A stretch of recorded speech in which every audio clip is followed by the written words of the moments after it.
Hello and welcome to a fresh episode of Research Plus Practice. It's been 1 month since I got a chance to connect with you all, and in the last 1 month, it has been Shashwat who has been taking you through the top 20 books in management. And I'm back now, and I'm back with a very interesting video. Now, unfortunately, because of COVID, a lot of commercial and business activities got disrupted. And so there were organizations who were planning product launches in first quarter and quarter two, that all got delayed. And now many organizations are looking to launch new products in the coming quarters. And luckily, I happen to be engaged in discussing about launches with some of these organizations.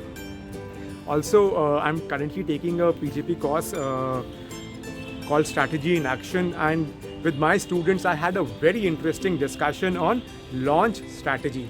So I thought, why not do a very small video for all of you who watch Research Plus Practice series and who share their interesting feedback with us as to what is a key thing that you should look into when you are launching new products. So when you're launching new products, sometimes you might be mystified or even confused.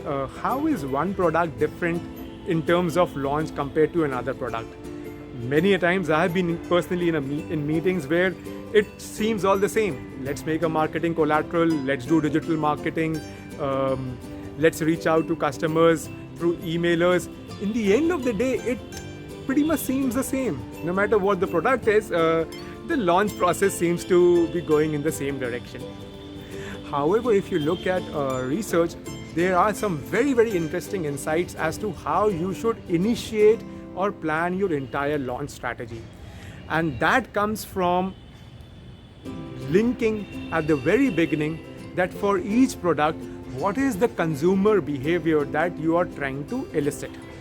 Now, one classification for that is, one very simple and interesting classification for that is relating newness or novelty of the new product that you're launching against the customer behavior that you're trying to elicit.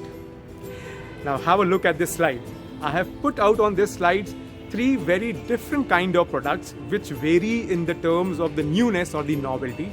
So there is a product which might just be an incremental product, maybe just with minimalistic changes that you are launching in the market. There might be a product which is having major changes, maybe platform changes, and there's a product which may be altogether new. So if you're having these 3 different kind of products that you are launching, what is the customer behavior that you're trying to elicit for each of these different kind of products? Now, let's start with the first one. Think about if you're launching a product which is just some bit different from another product, or you are launching a product where the customer already has a know-how about the product, how to use it, what is the utility of the product.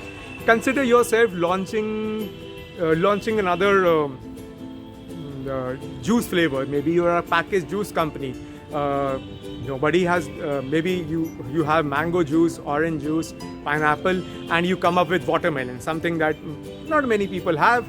And so you have a line extension. So primarily, when you are doing line extensions, what is the real behavior you are trying to draw? You are trying to bank on selective demand, where you have customers who have multiple options and you want them to select your product, and you are trying to do it through trial and repurchase. So you want the customer to try it and then to again buy it again if he likes it. To encourage that, typically what practices you find in businesses and industries, a lot of advertising and promotion, especially when you are trying to build selective demand, which can lead to trial and repurchase.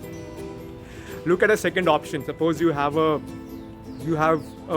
major improvement in your product base. Consider an ideal example is an operating platform. So Microsoft has been doing it for many years now, 98, then 2000, then 2007. So you have technology base which keeps on improving, and what that demands. So whenever you're launching a product which is highly differentiated or very improved version than the existing one, you are trying to build replacement demand. And here you are trying to build on customer migration. So you as an organization, what are you trying to do? There are two options that you have. Either you're going to give a high-end offering to your customers and hope that, okay, the early movers or the niche market would go in for a high premium product. Or you would like to do the example that I took of Microsoft. It's in your interest that customers move from 2000 to 2017 and maybe 18, 19, whatever new version that they come up with. So if you look at this, your key objective is what? Replacement demand and customer migration. And what do you need to ensure? You need to ensure that your new product is compatible and the customers should migrate and not move to a new platform. And that is the risk, and your launch strategy is aimed towards addressing this challenge. Now the final classification, suppose you have a new product.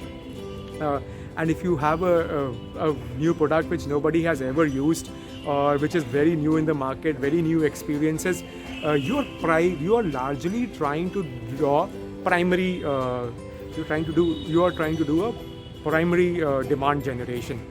So think about say digital wallets. When they started, people were new to it. So it was creation of a new category altogether.